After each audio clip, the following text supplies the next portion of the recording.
उससे पहले लेकिन अगर मैं नियमितीकरण की आज बात करूं, आजकल सारी व्यवस्था इन्होंने आउटसोर्सिंग में दे दी है। इसका ये जवाब दे।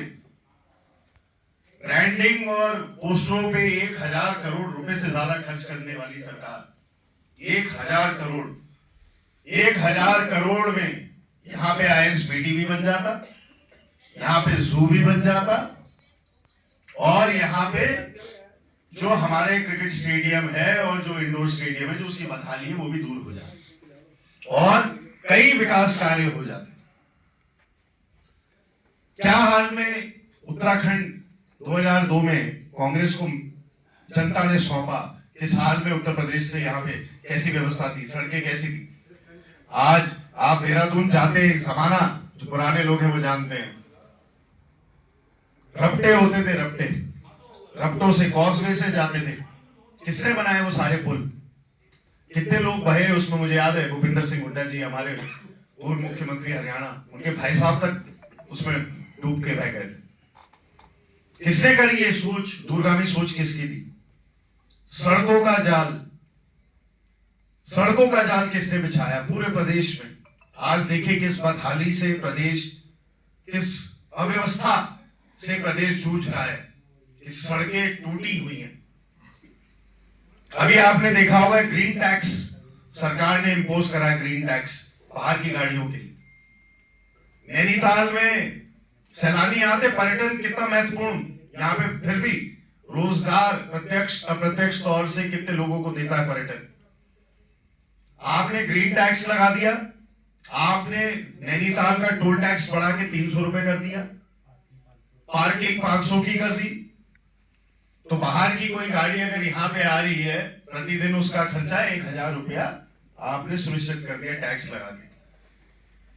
तो आप चाह क्या रहे? आप चाहते क्या है? पर्यटन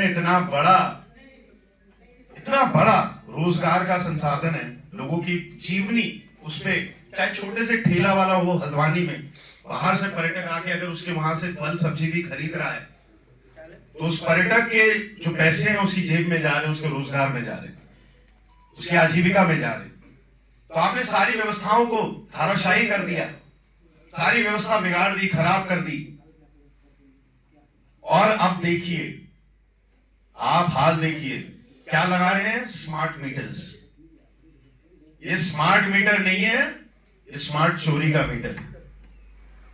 ये जहां जहां भी लगा, आपने देखा होगा हरिद्वार में जो टोल पे किसान बैठे थे आंदोलन करने के लिए, उन्होंने इसी चीज का विरोध करा, मीटर रीडिंग गलत आ रही थी। गरीब आदमी देखिए, यहाँ पे राजपुरा हो, अन्य जगह हो, जहां पे इन्होंने कोशिश करी, वहां पे इसका खूब जनप्रतिनिधियों ने हमारे विरोध करा। ये स्मार्ट मीटर जबरदस्ती किसी प्राइवेट लिमिटेड कंपनी की खपत के लिए क्यों लगाया जा रहा है, क्यों उन पे थोपा जा रहा है? गरीब आदमी समय लेकर, किस्त देकर अपना बिजली का बिल देता था, आप उसका अधिकार क्यों छीन रहे हैं? फिर क्यों कहते हैं सबका साथ सबका विकास? मार्च में आप कलेक्शन जब करते थे, एक परंपरा रही कि लेट चार्जेस, लेट फीस, ब्याज जो होता था उसे आप माफ करते थे। पिछले 4 साल से आपने माफ क्यों नहीं करा? गरीब आदमी की जेब पर डाका डालने के लिए अभूतपूर्व प्रयास इस सरकार ने करा, बहुत बड़ी विफलता है। आप पूरे प्रदेश के परिप्रेक्ष्य में अगर बात करें, कई लोग हैं आपके बीच में से, कई पत्रकार बंधु भी, मैं उनसे एक दिन बात कर रहा था, वो कह रहे थे हमारे गांव खाली हो गए। महेंद्र सिंह धोनी जी जिस गांव से आते हैं, उस गांव में एक व्यक्ति भी नहीं बचा।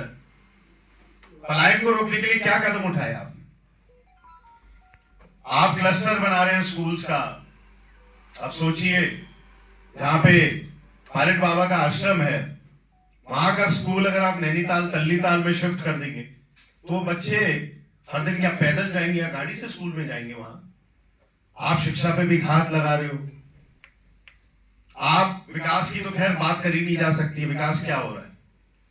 यहाँ हमारे पार्षद जी जो नए वार्डों के पार्षद हैं, इनसे पूछिए, जो 2200 करोड़ रुपए आया है सीवर और उसके लिए, उसका कैसा इस्तेमाल हो रहा है, पार्षद जी बता देंगे। हमारे उनके वार्डों में मैं घूमता रहता हूं, मैं देखता रहता हूं, उसमें भी इतना पैसा आया था ना, 2200 करोड़ रुपए। चलो अच्छी बात है, 2200 करोड़ रुपए आया, कितने स्थानीय ठेकेदारों को उसमें काम मिला?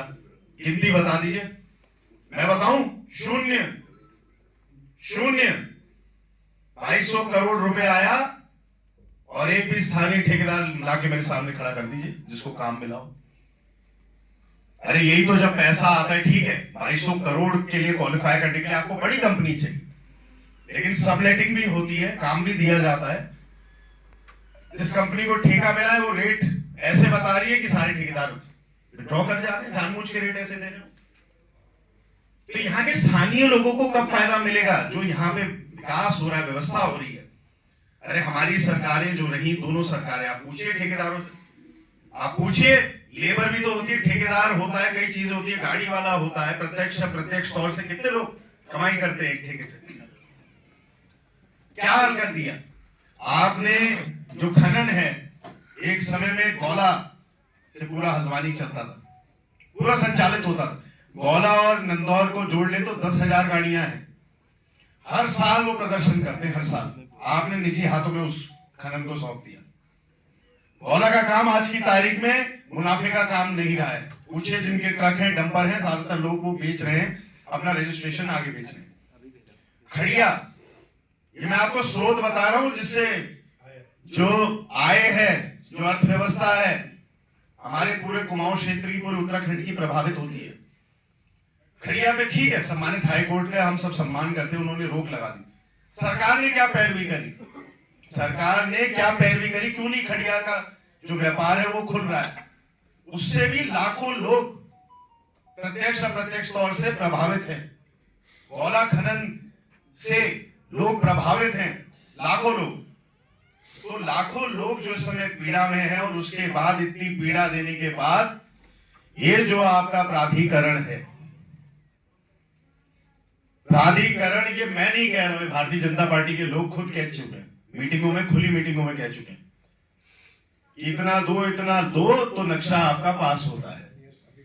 हाँ वही खुलेआम कहा है उन लोगों ने, भारतीय जनता पार्टी के लोगों ने कहा, मैंने तो कहा नहीं। मैं सुनता हूं, मेरे से कल एक बाइट ले रहे थे तो पूछ रहे थे कि भारतीय जनता पार्टी के विधायक और लोग नाराज हैं। अब उनकी नाराजगी का कारण ही यही है, उनका ही फोन अधिकारी नहीं उठाते। एक बहुत बड़े अधिकारी जी ने एक पोस्ट डाली थी आज से 1.5-2 साल पहले फेसबुक पे, और उसके नीचे एक सम्मानित विधायक का कमेंट था कि वैसा फोन तो उठा लिया करो। आप सबने देखा है, मैं कोई ऐसी बात नहीं कह रहा हूं, नाम नहीं ले रहा हूं, सबको पता है। तो ये तो इनके हाल है जब समन्वय ही नहीं है। और ये जो अफसरशाही है, इसमें भी कई गुट बन चुके हैं। मैं आपको बता दूं, लॉबीज बनी हुई है इन अफसरों में, इन अफसरों के बीच में कई सारी लॉबीज बनी है, जो प्रदेश को अपने अनुसार अपनी लॉबी को स्ट्रेंथ, ताकत देने के लिए संचालन की गति चाहते हैं।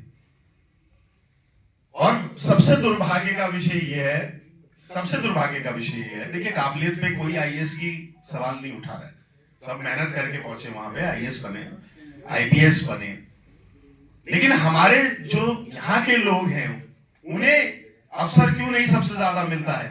हमारे जो यहाँ के, ठीक है अच्छी बात है, हमारे 13 जिले हैं, अधिकारियों की जो नजर है वो 4 जिलों पर है, 4 मैदानी जिले जो आपके, नैनीताल, देहरादून, हरिद्वार और उधम सिंह नगर। इन जिलों में हमारे, ठीक है, जो हमारे पहाड़ के पीसीएस आईएएस हैं, ठीक है, वो पहाड़ में भी बहुत अच्छा सेवा और उन्होंने कार्य करा है, उनको अवसर क्यों नहीं मिलता? यहाँ पे आप देखिए कम मिल रहा है। अगर आप देखें, क्रम में देखेंगे तो अवसर कम क्यों मिल रहा है? मिलना चाहिए, मेरा आग्रह है आपके माध्यम से। और ये जो अफसरशाही इतनी हावी हो चुकी है व्यवस्था पे कि पूरी सरकार, चाहे मंत्री हो चाहे विधायक हो, वो कुछ कह रहे हैं, अधिकारी कुछ और सुन रहे हैं, समझ रहे हैं और अपने मन की कर रहे हैं। सीधी बात है, ये बहुत बड़ा फेलियर है। अच्छी चीजें बहुत हुई, ऐसा नहीं है, उत्तराखंड के लोगों ने उन्नति करी है, मैं ये नहीं कह रहा हूं, पर कैपिटा इनकम में बहुत सुधार आया है, लेकिन उसके साथ जो महंगाई है, उसके साथ जो आम जो भ्रष्टाचार है, आम इंसान के साथ जो होने वाला भ्रष्टाचार है, उसमें बहुत बढ़त हुई है।